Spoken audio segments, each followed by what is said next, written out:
So in today's The World Today, we're going to take a look at some hot news that has been happening in one of our neighboring countries. Now, Tina, the Indian Delhi Chief Minister has been arrested, and can you please tell us why and what is the reason behind this arrest? Yeah, Kenza. So the Delhi Chief Minister, who is a prominent opposition leader, Arvind Kejriwal, he has been arrested by India's Financial Crime Agency in connection with corruption allegations related to the city's liquor policy, Kenza. And could you please tell us, Tinal, on who Arvind Kejriwal is? Well, he's a mechanical engineer, and in 2006 he was awarded the Rama Magsaysay Award for emergent leadership in the recognition of his involvement in the grassroots level movements, and he used the right to information legislation in a campaign against corruption. Now, Tinal, in 2012, he launched the Aam Aadmi Party, which won in the 2013 Delhi Legislative Assembly election. Following the election, he took office as the Chief Minister of Delhi on the 28th of December 2013. Well, Kenza, do you know that he resigned 49 days later on the 14th of February in 2014, stating he did it because the minority government's inability to pass his proposed anti-corruption legislation due to a lack of support from the other political parties. Then in 2015, Tinal, his party won the Delhi Assembly elections with a historic majority, obtaining 67 out of 70 assembly seats. Now, India's Enforcement Directorate has been investigating corruption allegations in a liquor policy implemented by Kejriwal's government in 2022. Now, Tinal, could you tell us more about the policy alone? Yes, the policy allegedly gave undue advantages to private retailers. Well, before the arrest, Kenza, the agency had summoned Kejriwal 9 times, but he had not responded. He refused to appear before the authorities. Well, you know, since Modi came into power in 2014, 95% of the cases taken up by the Central Bureau of Investigations, which is India's premier investigative agency, had the ED have been against politicians from the opposition party. Now, the opposition, the arrest of the Delhi Chief Minister Arvind Kejriwal by India's Financial Crime Investigation Agency has triggered near unanimous condemnation from the country's fragile opposition.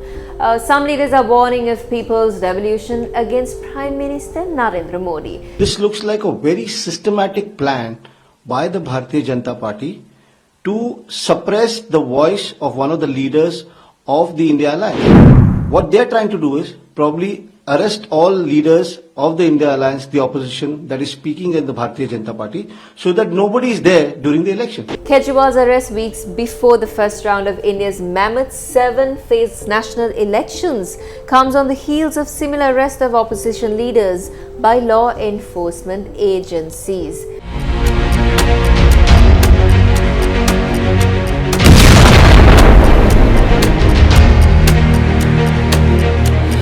Now, Thina, shifting our attention to some more international news that has been making headlines since the 7th of October. Now, this might not seem very new to a lot of people, but there are so many things that happens that day-to-day activities that happen that is not talked about much.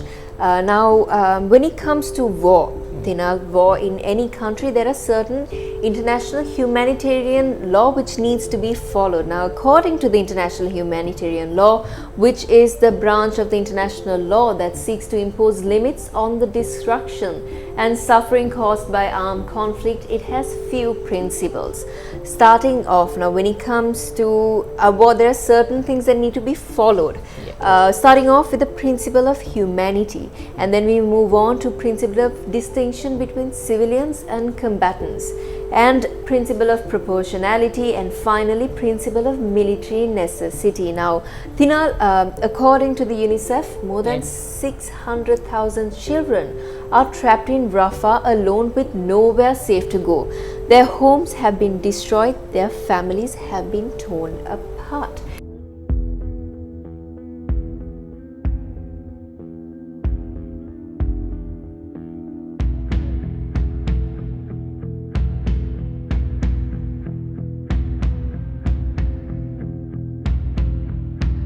Well, Hospitals and schools must be protected from bombings, and they must not be used for military purposes in accordance with international humanitarian law.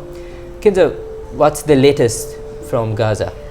Israeli forces have prevented hundreds of Muslim worshippers seeking to perform Friday prayers from entering the Al-Aqsa Mosque.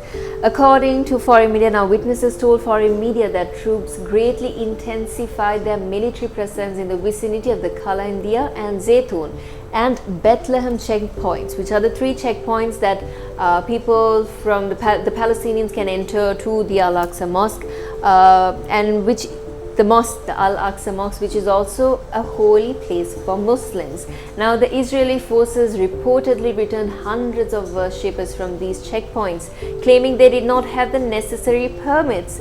Now, foreign media adds that hundreds of soldiers have been deployed around the mosque.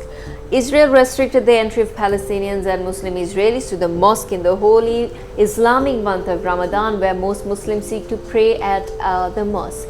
Now, we know that the US Secretary of State Anthony Blinken has been saying certain things about this. So, what is Anthony Blinken saying regarding to the situation in Israel and Gaza now? Yeah, well, the US Secretary of State Anthony Blinken returned to Israel today as a part of an intensive diplomatic push to reach, he says, and I quote, sustained an immediate ceasefire in Gaza and deter an Israeli offensive into Rafah.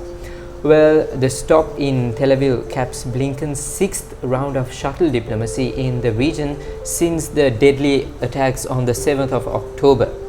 Well, he arrived in the country just around 10 a.m. local time, and he met with the Prime Minister Benjamin Netanyahu and the Israeli war cabinet as the stakes around on the ongoing war mount. Now, the Israel Defense Forces, also known as the IDF, now claims to have killed over 140 terrorists in ongoing fighting at Al-Shifa and to have made some 600 arrests, including dozens of top Hamas commanders, as well as some from Islamic Jihad. 2 Israeli soldiers have also been killed amidst the war. Now, Israeli reports suggest that in recent weeks, the army found that senior Hamas figures has resumed operations at Al-Shifa, and that some even took their families to the hospital. Now, the IDF says it uncovered arms caches and a large quantity of cash at the site.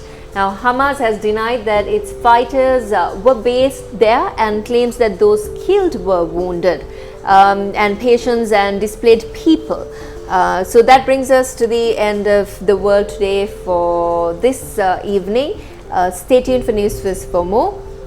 For the Newsfirst team, I'm Keza Farouk. And I'm Tilal Tilakara.